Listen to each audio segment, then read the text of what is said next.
अस्सलाम वालेकुम व्यूअर्स, उम्मीद करता हूँ कि आप सब खैरियत से होंगे।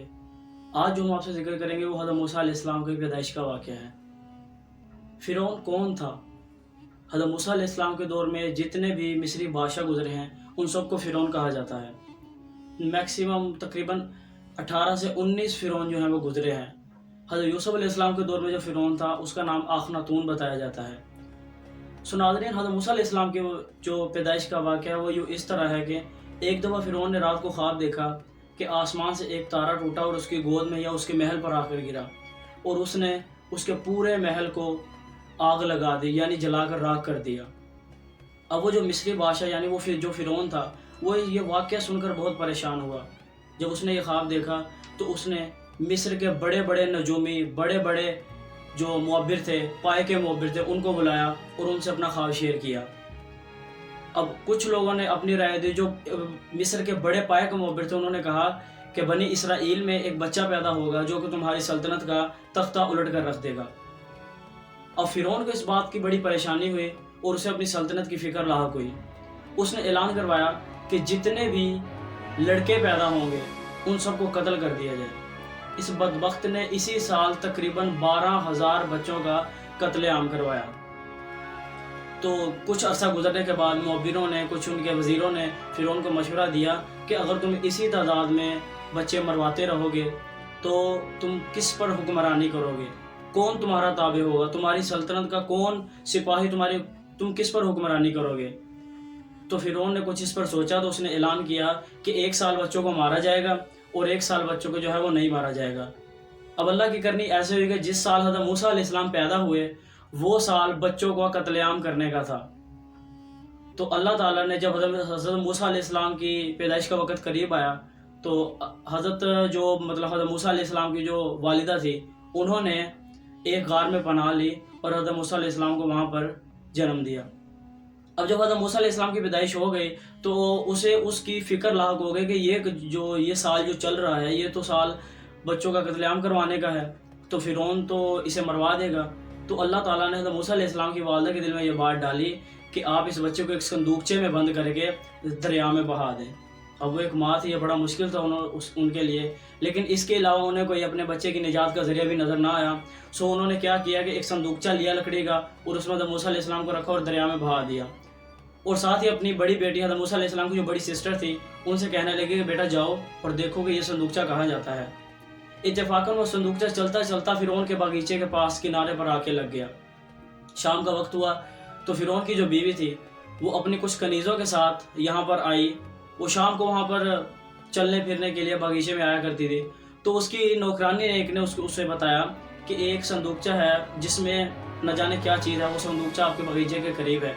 तो उसने नौकरानी को हुक्म दिया कि वो संदूकचा उठा लाओ। जब वो संदूकचा ले आई तो उसने क्या देखा कि जब उसने उसको ओपन किया, संदूकचा खोला तो उसमें हज़रत मूसा अलैहिस्सलाम थे, एक छोटा सा नन्हा सा बच्चा, बहुत ही प्यारा। तो उन्हें वो बच्चा बहुत खूबसूरत लगा। उन्होंने हज़रत मूसा अलैहिस्सलाम को अपनी गोद में उठाया और फ़िरौन के पास ले गए। अब जब फ़िरौन को दिखाया तो फ़िरौन को कहने लगी कि ये वो बच्चा है जो हमें दरिया के किनारे संदूकचे में मिला है। फ़िरौन कहने लगा कि क्या पता ये वही बच्चा हो जो बड़ा होकर हमारी सल्तनत का तख्ता उल्टेगा। तो फ़िरौन की बीवी कहने लगी कि वो तो बनी इसराइल में से होगा, ये ना जाने कौन सा बच्चा है, कहाँ से चल के आया ही हमारे पास, न जाने किसने इसे दरिया में बहाया होगा। तो ये तो बनी इसराइल का नहीं है, हम इसे ले पालक कर लेते हैं, इसकी परवरिश करते हैं, जब बड़ा हो जाएगा तो इससे फ़ायदा लेंगे या इसे अपना बेटा बना लेंगे। तो फ़िरौन उसकी बात पर रज़ामंद हो गया। अब अल्लाह की करनी देखे कि अल्लाह ताला अपने पैगम्बर कलीमुल्लाह हज़रत मूसा अलैहिस्सलाम की परवरिश अब उसके अपने ही दुश्मन के घर करवा रहे हैं। जब हज़रत मूसा अलैहिस्सलाम को उन्होंने अपना बेटा बना लिया तो अब उनकी दूध पिलाने के लिए किसी दाई की ज़रूरत थी। तो बहुत बहुत बड़ी दाइयाँ बुलाई गई जो हज़रत मूसा अलैहिस्सलाम को दूध पिलाने के घर से जिन्हें लाया गया। हज़रत मूसा अलैहिस्सलाम ने किसी का दूध ना पिया। इतने में हज़रत मूसा अलैहिस्सलाम की छोटी सिस्टर जो आपके बड़ी सिस्टर सॉरी हज़रत मूसा अलैहिस्सलाम की बड़ी बहन जो उन्हीं के पास खड़ी थी, वो कहने लगी कि मैं एक ऐसी दाई को जानती हूँ जिसका दूध हर बच्चा पी लेता है। तो फिर उनकी बीवी कहने लगी कि जाओ उन्हें बुला के लाओ। तो वो भागी गई अपनी अम्मा के पास यानी हज़रत मूसा अलैहिस्सलाम की वालिदा के पास। उन्होंने जाकर कहने लगी कि वालिदा, हज़रत मूसा अलैहिस्सलाम फ़िरौन के बागीचे के करीब जाकर लगे तो फ़िरौन ने अब उन्हें अपना बेटा बना लिया है, लेकिन हज़रत मूसा अलैहिस्सलाम जो है वो किसी का दूध नहीं पी रहे। सो मैंने उन्हें बताया है कि एक दाई है जिसका दूध हर बच्चा पी लेता है, तो सो आप चलिए मेरे साथ। हज़रत मूसा अलैहिस्सलाम की वालिदा उनके साथ चलती हैं اور فرعون کے محل میں. تو وہاں جاتے ہیں تو حضرت موسیٰ علیہ السلام ان کا دودھ پی لیتے ہیں. وقت گزرتا گیا ناظرین، جب حضرت موسیٰ علیہ السلام 2 سال کے ہوئے تو ایک دفعہ حضرت موسیٰ علیہ السلام کا کرنا یوں ہوا کہ حضرت موسیٰ علیہ السلام نے فرعون کی داڑھی پکڑ کر اس کے منہ پر تماچا دے مارا. فرعون کو دوبارہ شک پیدا ہوا کہ کیا یہ وہی بچہ نہ ہو جو میری سلطنت کا تختہ الٹے گا. سو اس نے اپنی بیوی سے کہا کہ نہیں، یہ وہی بچہ ہے جو میری سلطنت کا تختہ الٹے گا. اس نے کہا کہ نہیں، ہم ایک طریقہ آزماتے ہیں، کیا پتہ یہ بچہ بھی نہ سمجھا، بچے پیار محبت میں والدین سے اس طرح کی غلطیاں کر بیٹھتے ہیں. سو ہم ایک جگہ پہ پھول رکھیں گے اور دوسری سائڈ پر آگ کے انگارے. اگر اس بچے نے آگ کے انگاروں کو ہاتھ ڈال لیا تو آپ کا شک غلط ثابت ہوگا، اور اگر اس بچے نے پھولوں کو ہاتھ ڈالا تو آپ جو ہے وہ صحیح ہوں گے. تو اسی طرح یہ حضرت موسیٰ علیہ السلام کے لیے امتحان کا وقت تھا. جب حضرت موسیٰ علیہ السلام کے لیے یہ امتحان کا وقت آیا، ایک سائڈ پر پھول رکھے گئے، دوسری سائڈ پر آگ کے انگارے.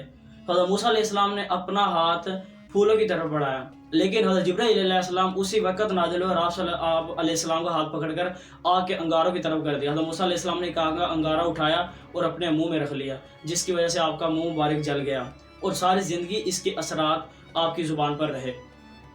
سو ناظرین، پرورش ہوتے گئے. حضرت موسیٰ علیہ السلام جب جوان ہو گئے تو حضرت موسیٰ علیہ السلام کی والدہ نے انہیں بتایا کہ بیٹا، آپ جو ہو فرعون کی اولاد نہیں ہو، آپ بنی اسرائیل کی اولاد ہو اور میں آپ کی والدہ ہوں. سو ناظرین، اس طرح جو ہے حضرت موسیٰ علیہ السلام جب جوان ہو گئے تو انہوں نے فرعون کے محل کو ترک کر دیا اور اپنی جد و جہد فرعون کے خلاف شروع کی کہ یہ بہت ظالم ہے. سو اس طرح جو ہے حضرت موسیٰ علیہ السلام نے اپنے ہی دشمن فرعون کے گھر پرورش پائی اور اللہ تعالیٰ نے ان کی حفاظت کی. سو امید کرتا ہوں کہ آپ کو ہماری یہ ویڈیو پسند آئی ہوگی. اگر آپ کو ہماری ویڈیو پسند آئے تو کائنڈلی سے لائک اور چینل کو سبسکرائب ضرور کیجیے گا. ملتے ہیں آپ سے اگلی ویڈیو میں، تب تک کے لیے اللہ حافظ.